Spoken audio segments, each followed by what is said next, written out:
سلام درنو لیدونکو ستړي مشي. سوداګرۍ وزارت وايي له ایران سره ګډه اقتصادي فعالیتونو ته وده ورکوي. ورجات ویډیو کې ګورئ چینل له سره سبسکرایب کړئ. د صنعت او سوداګرۍ وزارت وايي هڅه کوي چې له ایران سره راکړه ورکړه زیاته او له دغه هیواد سره ګډه اقتصادي فعالیتونو ته وده ورکړي.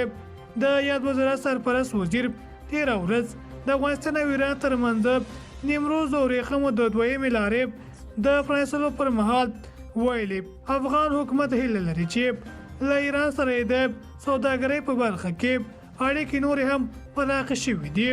هغه په ورته مهال په دغه مراسمو کې د ایران جنوبي خراسان له والي سره هم کتلې دي او زیاته کړې ده چې دوی د دواړو هیوادونو ترمنځ په سوداګریزو اړیکو کې د اسانتیاو په لټه کې دي.